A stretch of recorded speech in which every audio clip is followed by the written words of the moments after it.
السلام علیکم ورحمۃ اللہ وبرکاتہ۔ خیر مقدم ہے آپ کا فدا نامے میں۔ دوستو، آج کی سٹوڈی میں ہم سراج العارفین، زبدۃ الکاملین، سراج السالکین، حضرت بابا پلنگ پوش، حضرت محمد سعید علیہ رحمۃ رضوان کا ذکر خیر کر رہے ہیں۔ حضرت بابا پلنگ پوش علیہ رحمۃ رضوان کا اصل نام محمد سعید ہے۔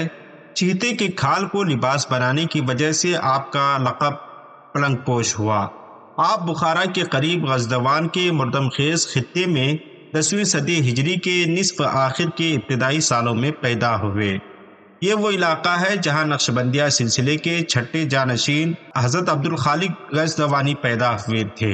حضرت بابا پلنگ پوش علیہ رحمۃ رضوان ایک صاحب ثروت اور مالدار گھرانے میں پیدا ہوئے۔ ان کی تعلیم و تربیت پر ان کے والدین نے خصوصی توجہ دی تاکہ ہونہار بیٹا دنیا اور دین کے دونوں کے علوم سے آراستہ ہو اور سرفراز ہو۔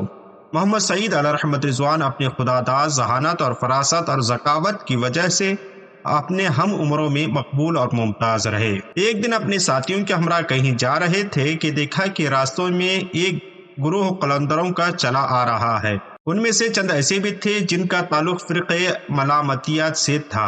انہی فقیروں میں بابا محمد سعید علیہ رحمۃ رضوان کی نظر ایک قلندر پر پڑی۔ ایسا معلوم ہوتا تھا جیسے چہرے سے نور کی کرنیں نکل رہی ہوں۔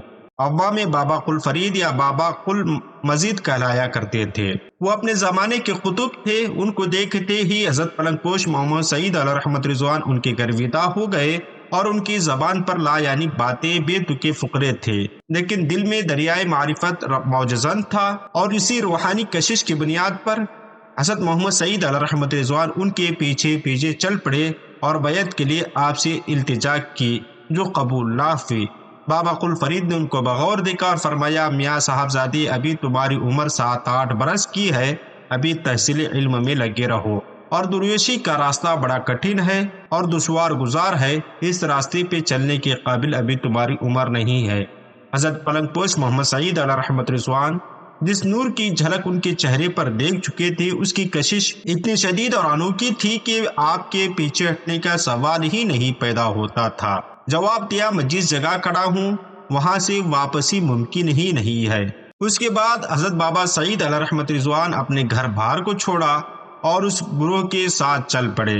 ایک طویل مدت تک ان کے ہم سفر ہو کر ان کے خدمت گزار بنے رہے، یہاں تک کہ جب بابا فرید علیہ رحمۃ رضوان رات میں اپنے حجرے میں آرام کر رہے ہوتے تو حضرت بابا سعید پلنگ پوش علیہ رحمۃ رضوان ان کی دیوار سے لگے کھڑے ہوتے، پتہ نہیں کب حاضری لگ جائے۔ ایک مرتبہ بابا قل فرید علیہ رحمۃ رضوان کا قیام بخارا کی مسجد کے کسی حجرے میں تھا۔ آپ حسب عادت حجرے کی دیوار سے لگے کھڑے تھے، اتنے میں اندر سے آواز آئی، کون ہے؟ حضرت بابا پلنگ پوش نے عرض کی، حضرت آپ کا فقیر حاضر ہے۔ بابا قل فرید نے بڑی محبت اور شفقت کے ساتھ دروازہ کھولا اور آپ کو اندر بلایا۔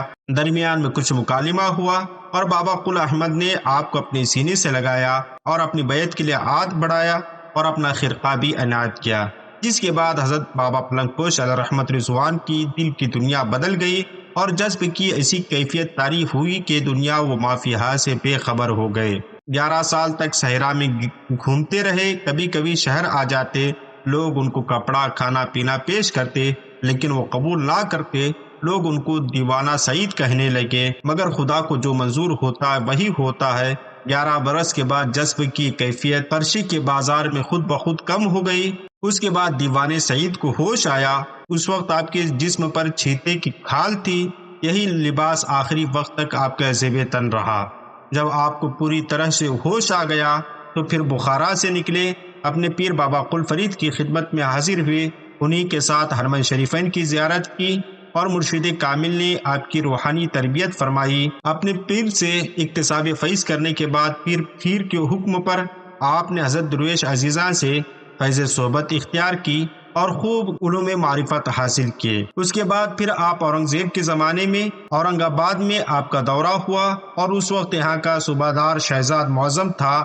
یہاں پہنچ کر آپ نے قلب پورے میں ایک برساتی نالے کے قریب ایک مشہور درگاہ شاہ عنایت کے تکیے میں قیام کیا۔ حضرت شاہ پلنگ علیہ رحمۃ رضوان کی زندگی درویشانہ گزری۔ وہ مخلوق سے جس قدر گریزاں رہا کرتے تھے، مخلوق ان کی جلو میں رہا کرتی تھی۔ ان کے ساتھ ہمیشہ مریدوں اور عقیدت مندوں کا اور قلندروں اور راہ سلوک کے مسافروں کا ایک جم غفیر رہا کرتا تھا، جہاں کہیں قیام فرماتے تو لوگوں کا تانتا بندہ رہتا۔ آپ ان درویشوں کی خاطرداری میں کبھی کوئی ذرہ برابر کمی نہیں کرتے، سب کو پیٹ بھر کر کھانا کھلاتے، کسی کی قہوے سے تواضع فرماتے، کسی کے حلوے سے۔ آپ کی محفلیں بھی عجیب و غریب تھی، جن میں شاعر، ادیب، علماء، فقراء سب شریک ہوا کرتے تھے۔ جب کبھی آپ کی سواری نکلتی تو یا سفر میں آپ روانہ ہوتے تو اس شان سے چلتے کہ 70 یا 80 عقیدت مند اپنے سروں پر موتیا و گلاب اور دوسرے خوشبودار پھولوں کے گملے اٹھا کر ساتھ چلا کرتے تھے۔ جہاں کہیں آپ مقیم ہوتے تو ایک اچھا خاصا باغیچہ بن جاتا تھا۔ غالباً یہی وجہ ہے کہ سینکڑوں سال گزر جانے کے باوجود بھی آپ کا آستانہ ایک باغیچہ نظر آتا ہے۔ حضرت بابا پلنگ پوش علیہ رحمت رضوان کی زندگی حد درجہ درویشانہ تھی۔ آپ عمراء اور رسا سے جو کچھ نظر ملتی بخوشی قبول فرماتے اور فوراً ضرورت مندوں اور حاجت مندوں میں تقسیم فرما دیتے۔ اکثر و بیشتر خود زبان مبارک سے فرمایا کرتے تھے کہ ہمارا کام امیروں سے لینا اور غریبوں میں تقسیم کر دینا ہے۔ آپ نے ساری زندگی تجرد بسر کی۔ حضرت محمد سعید بابا پلنگ پوش علیہ رحمت رضوان جو ہی اورنگ آباد پہنچے تھے، اسی وقت غازی الدین بہادر کے لشکر سے وابستہ ہو گئے تھے، جو اس وقت دکن کی کئی مہم کو سر کر چکا تھا۔ آپ خود اپنی زبان سے فرمایا کرتے تھے کہ مجھے خداوند قدوس کی طرف سے اس لشکر کی اعانت کا حکم ملا تھا۔ کچھ دنوں تک یہ بات پردے میں رہی۔ آخرکار سالار لشکر میر غازی الدین کو بھی بات پتہ چلی کہ ان کی لشکر کی فتح و نصرت کسی درویش کامل کی وجہ سے ہے، اور وہ درویش بابا پلنگ پوش علیہ رحمت رضوان ہیں۔ آخری زندگی تک آپ حضرت بابا پلنگ پوش علیہ رحمت رضوان لشکر سے وابستہ رہے۔ کہا جاتا ہے کہ خواجہ غازی الدین فیروز جنگ کے لشکر سے بھی وابستہ ہو گئے تھے۔ اس وقت نواب صاحب کا لشکر گلبرگہ یعنی کرناٹک میں پڑاؤ ڈالے ہوا تھا، اور حضرت بابا پلنگ پوش علیہ رحمت رضوان کا وہیں وصال ہوا، اور آپ کا جسد مبارک گلبرگہ سے اورنگ آباد لایا گیا اور موجودہ پنچکی میں دفن کیا گیا۔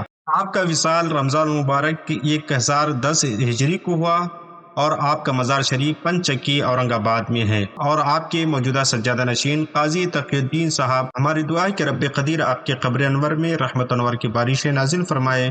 ملتے ہیں اگلی ویڈیو میں، تب تک آپ اپنا اور اپنے پیاروں کا خاص خیال رکھیں۔ السلام علیکم۔